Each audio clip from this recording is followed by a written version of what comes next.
So linear charge density, इससे तो पहले ही मुलाकात हुआ था ना, हाई हेलो कर लिए थे ना इसके साथ। किससे रिप्रेजेंट करता है इसका? अरे वाह, गुड, हर्ष को अभी पता चला क्या होता है। अच्छा, electric field intensity due to an uniform मतलब charge is distributed uniformly, infinite means not a finite, it's an infinite linear charge distribution. So say we take an infinite positive linear charge distribution, जिसमें what is the linear charge density? Lambda. What does this mean? It means lambda amount of charge is present per unit length. That means per meter lambda coulomb of charge is present, and the SI unit is coulomb per meter.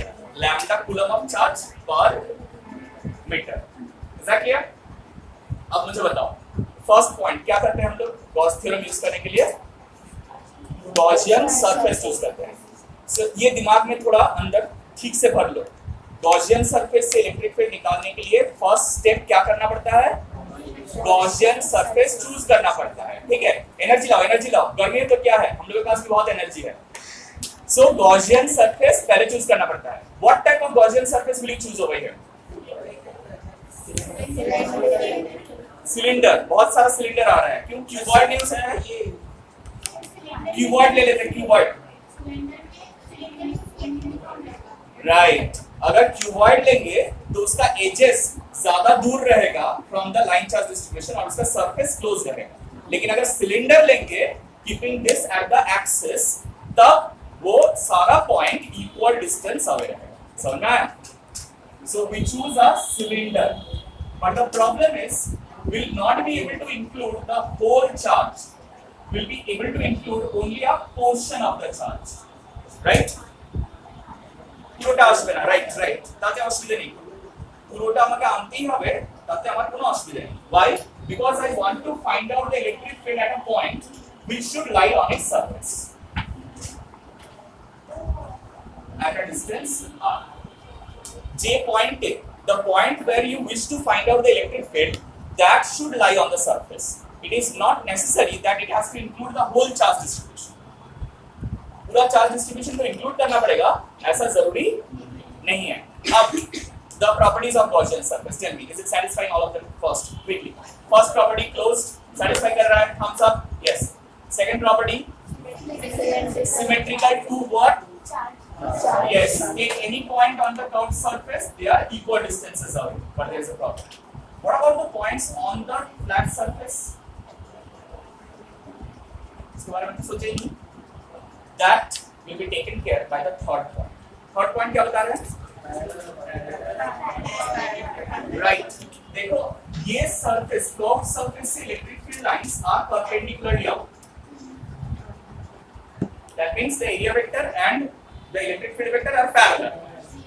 But ये जो flat surface है ना, इससे area vector electric field lines are parallel. So यहाँ पर area vector से S1 है, वो इस direction में है, लेकिन electric field vector क्या है? इस direction में। तो angle between them is that is 0. तो ऊपर वाला surface और नीचे वाला surface से कोई flux नहीं, ऊपर वाला और नीचे वाला सरफेस से कोई फ्लक्स नहीं होता। लेकिन अगर ये चार्ज डिस्ट्रीब्यूशन इनफाइनाइट नहीं होके फाइनाइट होता, तब क्या होता? राइट, तब कंसीडर करना पड़ता। This is the reason why we chose only infinite linear charge distribution, क्योंकि फाइनाइट हो जाएगा तब हम लोग का कैलकुलेशन बहुत डिफिकल्ट हो जाएगा। अच्छा, can you give me a way out? अगर फाइनाइट हो जाएगा, मान लो यहां तक होके बंद हो गया, तब हम लोग गॉसियन सरफेस चूज कैसे करेंगे? Cylinder covered up with to hemispheres. क्यों? क्योंकि हेमिस्फीयर लेंगे तब इधर से जो इलेक्ट्रिक फील्ड लाइंस निकलेगा ऐसे, वो उससे सरफेस से परपेंडिकुलर है। समझ में आया ना? तो इसलिए so for that we are taking a infinite linear charge distribution and S1 surface, और ये मान लो S2 सरफेस एरिया वेक्टर है और ये S3 सरफेस है। S1 और S3 में से electric field lines are perpendicular to the area vector, so the flux is zero. सिर्फ इसमें से पास करेगा कर्व सरफेस में से। हो गया। तो जो हम लोग नहीं लिए थे, हाँ अच्छा समझ में नहीं आया, कौन सा समझ में आया? देखो ये जो लाइंस मैंने ड्रॉ किया है ना, अच्छा इसका कलर चेंज कर लेते हैं तब समझ में आएगा, थोड़ा कलरिंग कर लेते हैं इससे। हाँ ये जो ब्लू लाइंस मैंने ड्रॉ किया है ना, blue lines, these blue lines represents what? Electric या field lines, right, electric field lines, ठीक है। और एरिया वेक्टर क्या पढ़े हैं हम लोग? सरफेस एरिया से परपेंडिकुलर होता है ना, तो ये जो टॉप सरफेस एरिया है ये तो फ्लैट है ना, तो फ्लैट सरफेस से परपेंडिकुलर कौन सा डायरेक्शन में ड्रॉ करेंगे हम लोग? इस डायरेक्शन में होगा क्या? ऊपर वाला डायरेक्शन होना पड़ेगा, राइट। तो इसलिए मैंने यहाँ पर S1 को ऐसे ड्रॉ किया, समझा? ये वाला सरफेस तो ऐसे फ्लैट है ना, हॉरिजॉन्टल है, तो उसमें area vector will be perpendicular. तो इसीलिए देखो इलेक्ट्रिक फील्ड और एरिया वेक्टर में रिलेशन क्या हुआ? एंगल 90 डिग्री हो गया, तो cos 90 डिग्री 0 हो जाएगा, तो S1 से कोई फ्लक्स। सिमिलरली S3 भी जब हम लोग ड्रॉ कर रहे हैं, इसका नीचे वाला फ्लैट सरफेस का एरिया वेक्टर वो भी 90 डिग्री, इलेक्ट्रिक फील्ड से 90 डिग्री रहेगा, राइट। तो इसके लिए भी ये वाला सरफेस से भी कोई फ्लक्स, तो किसमें फ्लक्स होगा? सिर्फ ये कर्व सरफेस एरिया में। तो कर्व सरफेस एरिया का कोई भी पॉइंट में अगर हम लोग S2 वेक्टर लेते हैं तो वो और electric field is parallel to each other, so the angle will be 0 degree and it will have the net flux. हो गया। तो पहले हम लोग लिखेंगे, write this down, here the Gaussian surface is a cylinder, sorry, here the Gaussian surface is a cylinder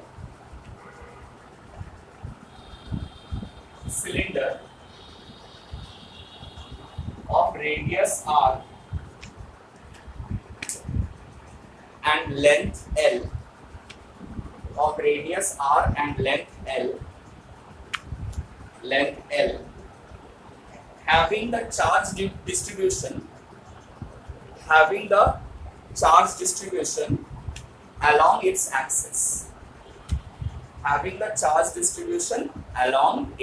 axis, ये mention करना जरूरी है। हाँ ये सिलेंडर को हम लोग कहीं पर भी बिठा नहीं सकते हैं, जैसे चाय सर्व कर रहे हैं कहीं पर भी चाय डाल दो, ऐसे नहीं होगा, ठीक है। कहीं पर भी बैठाने से नहीं होगा, सिलेंडर को एक जगह में, स्पेसिफिक जगह में बैठाना पड़ेगा, ठीक है। चाय खाने यहाँ पर बैठे आदमी उसको चाय यहाँ पर डाल दिए, चलेगा? नहीं चलेगा। हाँ उसी का जाना पड़ेगा। क्या नाम? गौरव लाख से बुझते पेरेছি, but what concentrate? This is a very simple thing. You know what happens with you?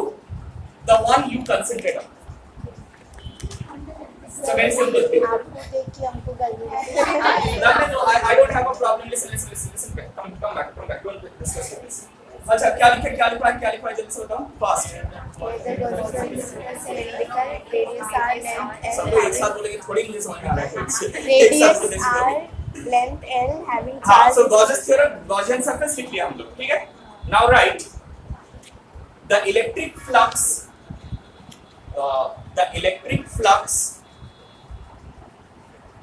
through the top and bottom surface are zero. Through the top and bottom surface are zero because the area vector is perpendicular to electric field lines. Area vector is perpendicular to electric field lines. Electric field lines. ठीक है?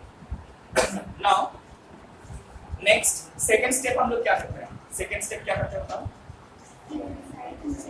क्या निकालते हैं? Q included निकालते हैं. Remember two steps. One, selecting Gaussian surface. Second, finding out the Q included, charge included. अब मुझे बताओ चार्ज कितना इंक्लूड करेगा? Q included is equal to how much? बताओ। Charge included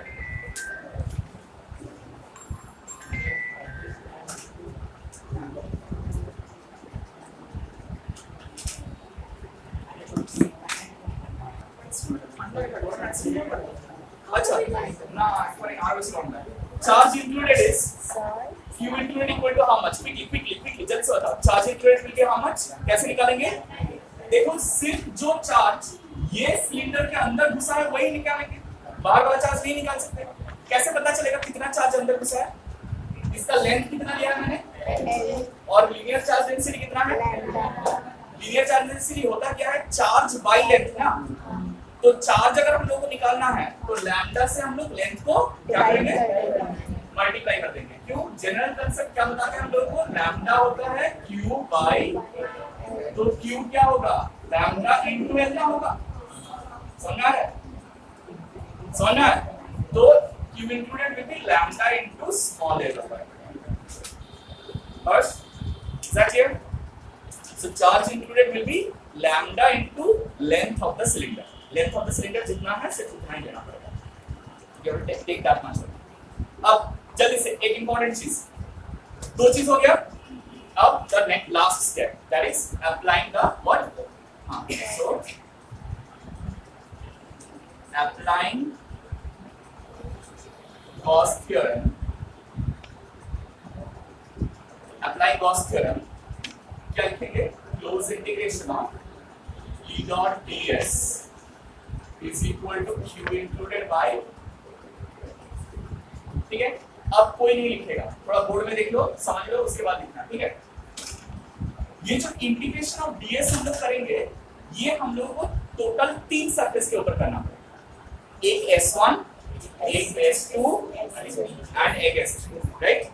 so I break it up into 3 parts.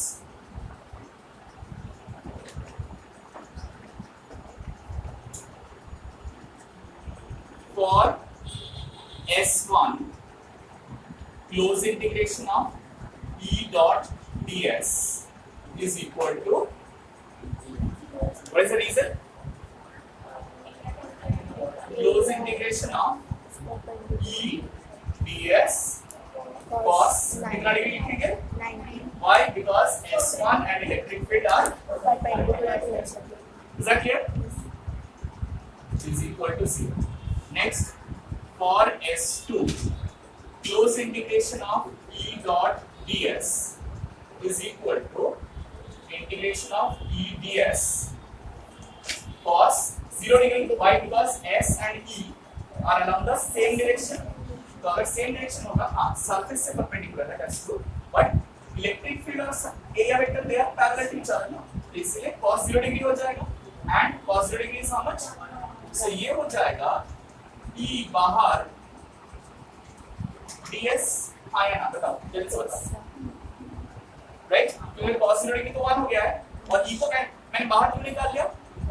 Constant. Because it is symmetrical to the charge distribution. तो वो यहाँ पर छोटे से लिखना है since E is constant.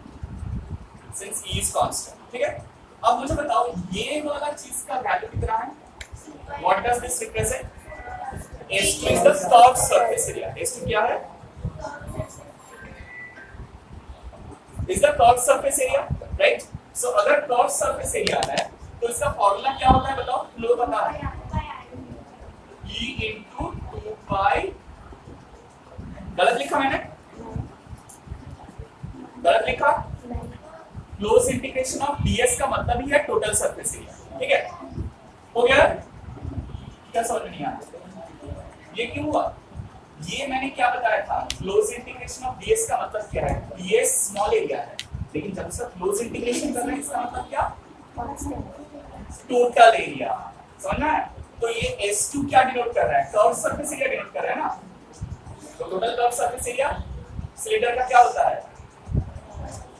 नहीं, सिलेंडर के लिए curve surface area 2 pi r h होता है, ठीक है? सिर्फ यहाँ पर h इक्वल टू l है, इसलिए 2 pi r h। Is that clear? So now next for S3 same as S1, इसमें कुछ करने का नहीं है। E dot ds equal to close integration of E ds cos 90 which is 0. Clear? Clear? So therefore close integration of E dot ds का value हम लोगों को कितना निकल रहा है, ये तीनों का एडिशन, तो इसका एडिशन क्या होगा वो लिखेंगे, इसके बाद वाला स्टेप में लिखेंगे, यहाँ पर सिर्फ लिखे ये वाला स्टेप को यहाँ पर लिखे, therefore close integration of E dot ds equal to q included by epsilon naught. अब वैल्यू पुट करो, close integration of E dot ds का वैल्यू क्या निकाले हम लोग, E into 2 pi RL, charge included का वैल्यू क्या निकाले, lambda into L by epsilon. हाँ या ना बताओ, सब लोगों को समझ में आ रहा है? सिर्फ गॉसेस थ्योरम में हम लोग लेफ्ट हैंड साइड और राइट हैंड साइड का जो वैल्यू हम लोग निकाले हैं वो वैल्यू इधर डाल रहे हैं, हो गया डालना? क्या चाहिए हम लोग को, क्या चाहिए, तो कैसे निकालेंगे, बाकी सब पोजा लेके जाओ, तो देखो ln तो अभी ऑब्वियसली कैंसिल हो जाएगा ना, पहले दोनों साइड से l कैंसिल कर सकते हैं, तो e का वैल्यू क्या आ रहा है,